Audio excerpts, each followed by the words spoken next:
Is it within nature that anyone with power is bound to abuse it for their own gain rather than help others? If a creature is naturally given more power than another, is it that creature's duty to rule over the less powerful? In a plane of existence as desolate and with such scarce resources as Zathaerus, is it the fault of the ancient dragons who dwell there that their power allows them to rule over the lands? To the people underneath the dragon's iron fist, the answer is apparent, yet to the dragons, that answer may not be so clear. One day, Durvan of the House of Stormwing, one of the most powerful of the 8 dragon houses, went out for a mid-evening glide on his own. Nothing out of the ordinary, as Durvan has never been allowed to be in the room when his family has meetings. Something about his inability to lead. While surveying his family's domain, he noticed a strange hut that he had never noticed before. Durvan wished to investigate, but not wanting the owner of the hut to know it was him, he decided to shape change into a much more diminutive and less powerful form, a human. Durvan walked up to the hut and knocked on the door. What is it? Who's there? A shrill, elderly voice called out from the inside. Said Durvan, trying to think of a name. My name is, John. I have a farm not too far from here. Are you new to this part of Zathaerus? I don't think I've noticed your home here before. Oh, please, John, do come in. Just make sure to shut the door behind you. Durvan slowly opened the door and walked inside.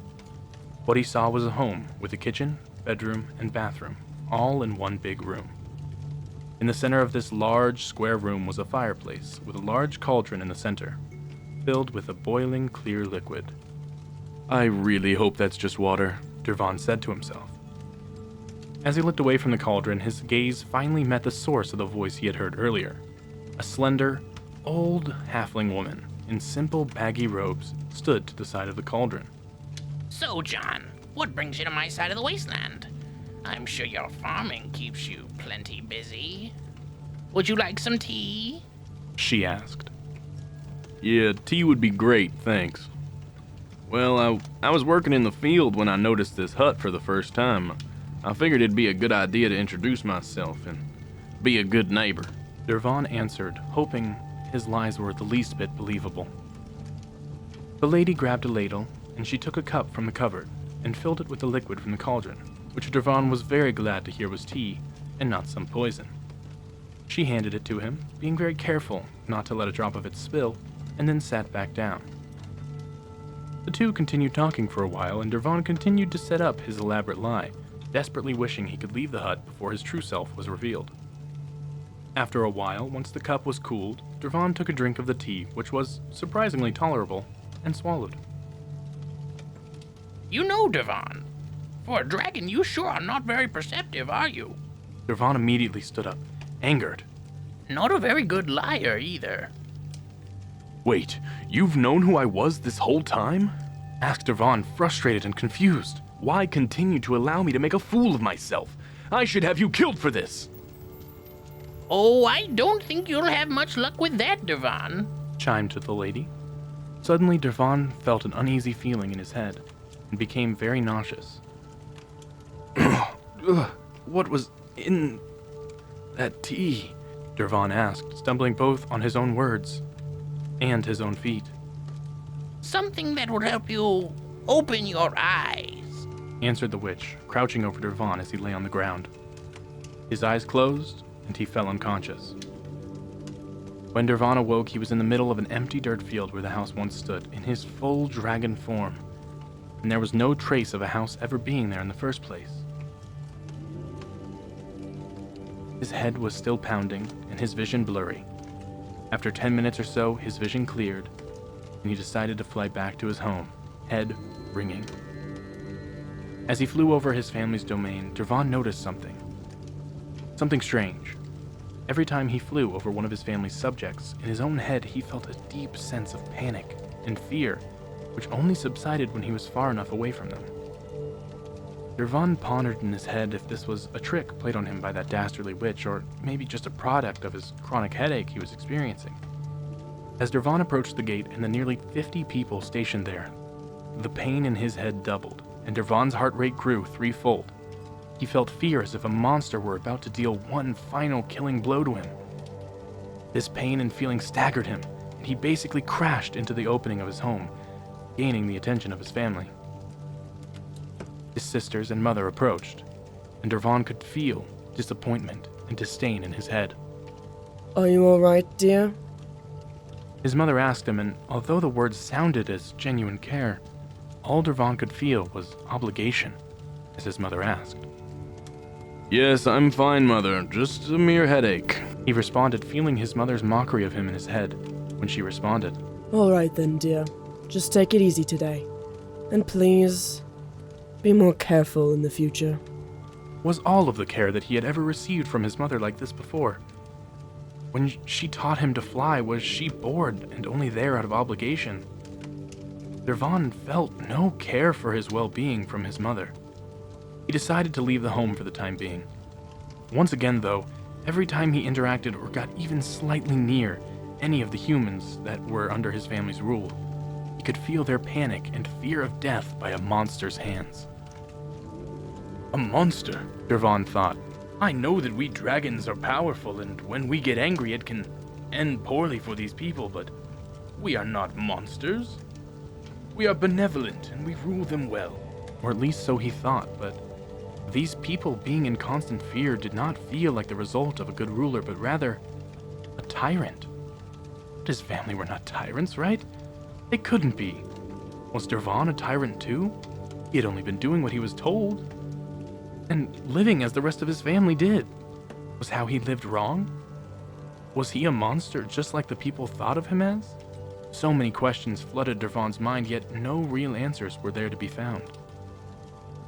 For the rest of the day, Durvan stayed in the form of John, the man he presented himself as to the witch.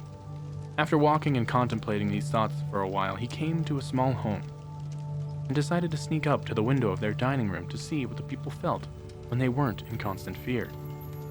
The family was cute. A mom, a dad, and two boys sat at the dinner table, getting ready to eat. Durvan watched as the parents handed their kids 2 plates full of food. Durvan felt the hunger of the parents as they sat back and talked with the kids about their day at school. The kids, not very old, were none the wiser that the parents had no plates for themselves.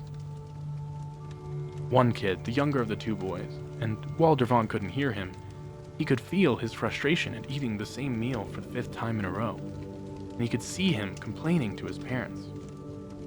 He then felt the sorrow in the hearts of the parents as they promised the little boy that they would have something different the next day, and he could feel their worry about how to actually get that done.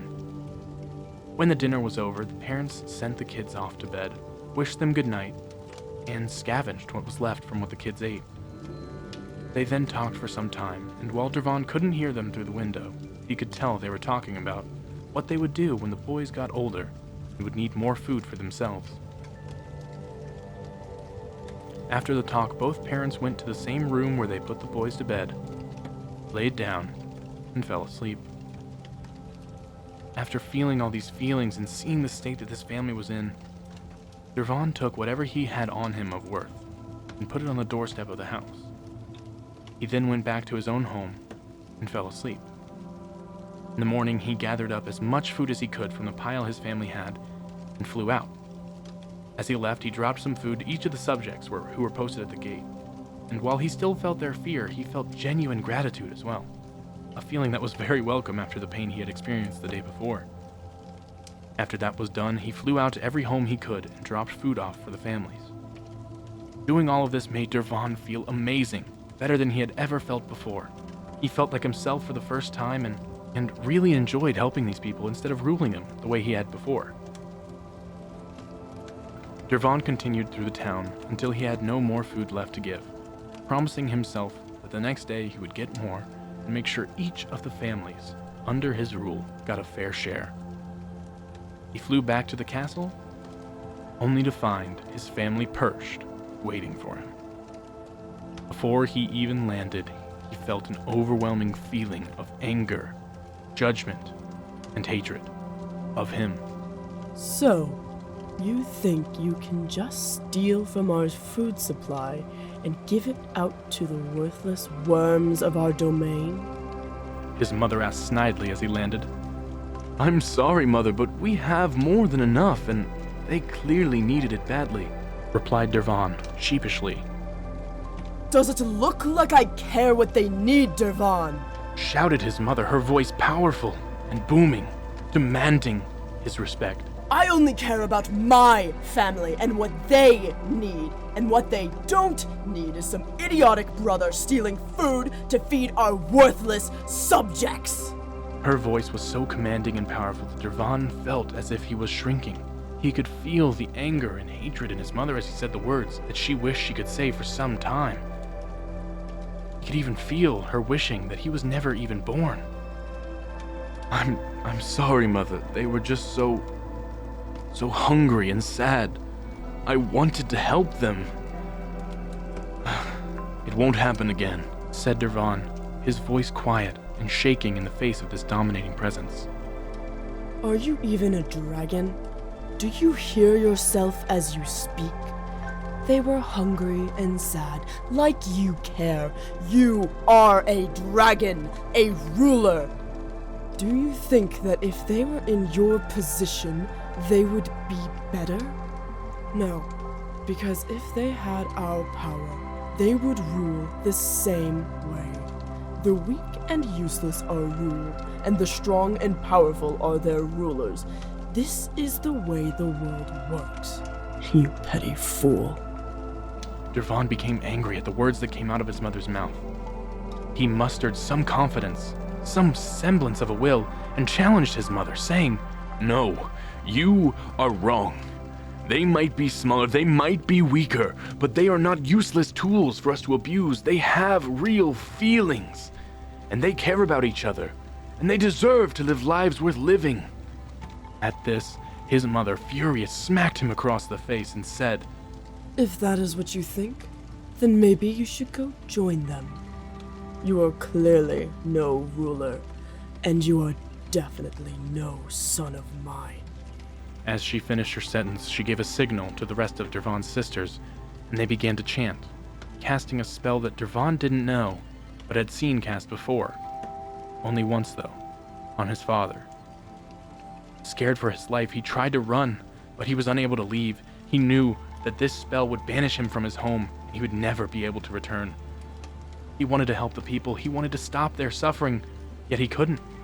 As the chanting grew louder, he desperately let loose a lightning breath at his own family, but the attack did not land. Durvan once again fell unconscious. When he awoke, he was laying in the middle of an open field of grass. There was no grass in the barren wasteland of Zathaerus, so he relished in the experience of rolling around in it and feeling the blades touch his scales. It even took him a while to notice at first that he was no longer even a dragon. It wasn't until he went to try and take flight, explore this new land, that he realized he had no wings. He went to let out a breath of lightning, yet there was barely more than a bolt that came out. He understood this form, yet he had never actually seen one. A dragonborn. Disappointed and missing his ability to fly, Durvan slowly walked through the field, contemplating his next move.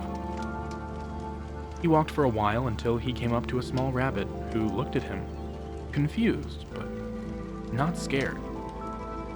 Durvan could no longer feel the emotions of this rabbit, but he could tell that it wasn't scared, only surprised to see someone there, confused at how they arrived.